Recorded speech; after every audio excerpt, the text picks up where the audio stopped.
नसरापूर या ठिकाणच्या चिमुकलीवरील अत्याचार आणि हत्येच्या निषेधार्थ भोर आणि राजगड या तालुक्यामध्ये कडकडीत बंदची हाक. नराधमाला तात्काळ फाशीची शिक्षा द्या या मागणीसाठी बंदची हाक.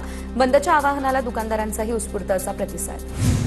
नसरापूर बलात्कार आणि हत्या प्रकरणातील आरोपीवर याआधी 2 गुन्हे दाखल, मात्र पुराव्याअभावी आरोपीची निर्दोष मुक्तता.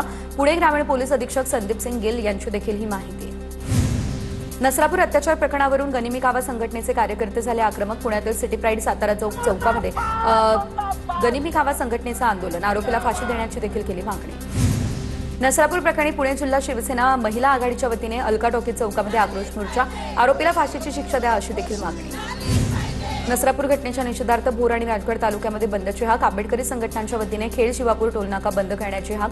मात्र आंदोलनाआधीच पोलिसांनी कार्यकर्त्यांना ताब्यात घेतलं. थायरीमध्ये पवारांच्या राष्ट्रवादीच्या कार्यकर्त्यांचंही आंदोलन.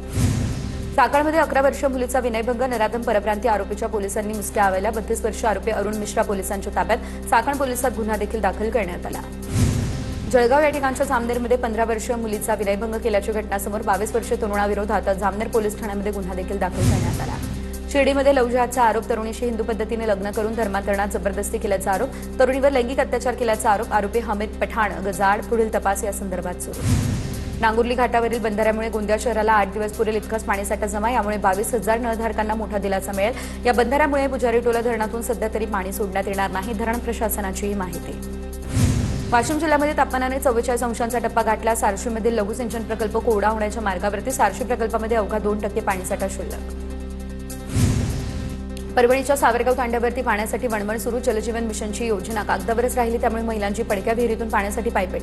10 दिवसांमधून एकदा होणारा पाणीपुरवठा अपुरा. पाणीपुरवठा करण्याची ग्रामस्थांचीही मागणी.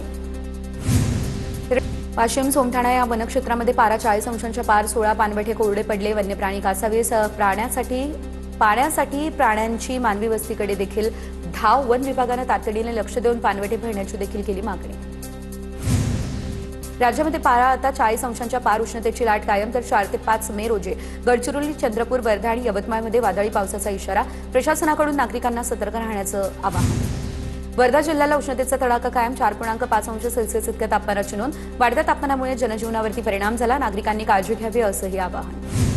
नांदेड जिल्ह्यामध्ये 43.9 अंश सेल्सिअस तापमानाची नोंद. वाढत्या तापमानामुळे अर्धापूरच्या महावितरण कंपनीने कूलर देखील बसवले. लातूरच्या औसामध्ये एकाचा उष्माघाताने मृत्यू झाल्याचा संशय. लक्ष्मण कांबळे असं मृत्यू झालेल्या मजुराचं नाव. कामावरून घरी परतत असताना चक्कर येऊन कोसळले आणि त्यानंतर मृत्यू झाला. जळगाव जिल्ह्यामध्ये सलग 10 ते 15 दिवसांपासून तापमानाचा पारा 40 अंशांवर कायम. तापमानामध्ये 2 अंशांनी घट झाली असली तरी उकाडा कायम. उकाड्यामुळे रस्त्यावरील वर्दळ कमी. वाशिमच्या मंगळूरपीरमधील दस्तापुरामध्ये पपई फळबागेत क्रॉप कव्हरचा वापर. वाढत्या उन्हापासून संरक्षण मिळावं यासाठी शेतकऱ्याचा उपक्रम. उत्पादनामध्ये देखील वाढ होण्याचा अंदाज.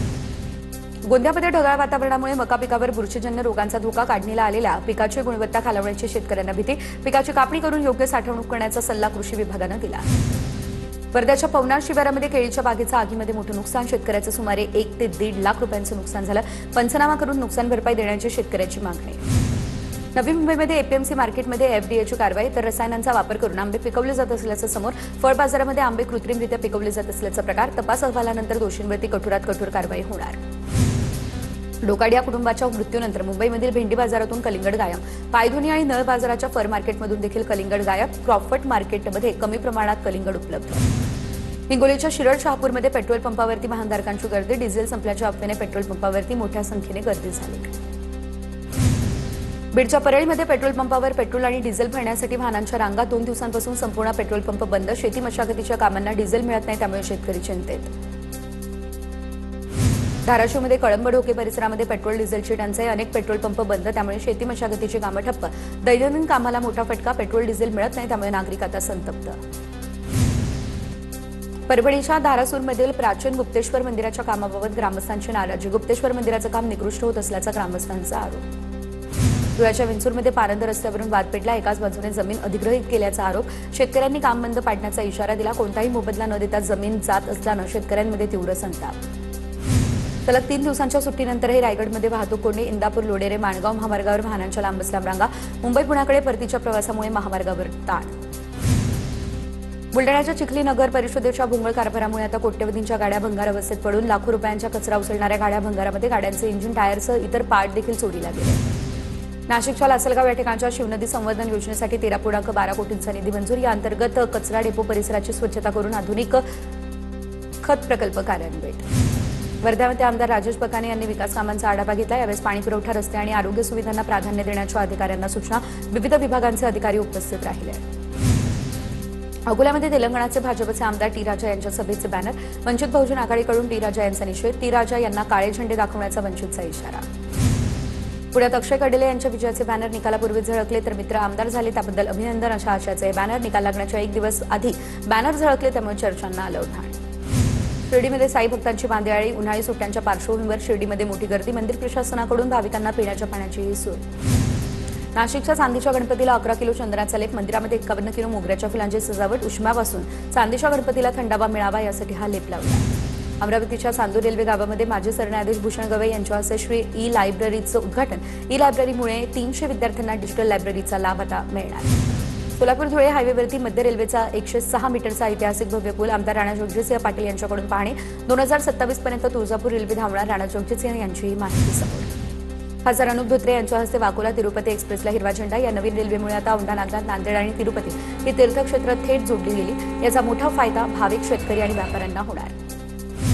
कराडच्या पालमधील संजय बाबासाहेब गोरेंना सरपंच परिषद महाराष्ट्रातर्फे समाजभूषण पुरस्कार. विधान परिषदेचे माजी सभापती रामचंद्र यांच्या हस्ते पुरस्कार दिला. सामाजिक क्षेत्रातील उल्लेखनीय योगदानामुळे गौरव. बल्लार शहा ते मुंबई आणखी एक साप्ताहिक रेल्वे सुरू करण्यास मान्यता. ही गाडी आठवड्यातून 2दा धावणार. या नवीन रेल्वेमुळे आता चंद्रपूर जिल्ह्यातील प्रवाशांचा मुंबई प्रवास अधिक सुलभ आणि सोपा होणार. नागपूरमध्ये लक्ष्मीनारायण अभिनव तंत्रज्ञान विद्यापीठाचा भूमिपूजन सोहळा संपन्न. मुख्यमंत्री देवेंद्र फडणवीस आणि मंत्री चंद्रशेखर बावनकुळे यांच्या हस्ते हे भूमिपूजन झाले. लातूरच्या उदगीरमधील देऊळवाडीतील 4 युवकांना पोलीस उपनिरीक्षक पदाच्या परीक्षेमध्ये यश. युवकांचं ग्रामस्थांकडून स्वागत. प्रल्हाद केंद्रे, नामदेव कोळगिरी, दत्ता केंद्रे, ज्ञानेश्वर केदार अशी उत्तीर्ण झालेल्या युवकांची नावं.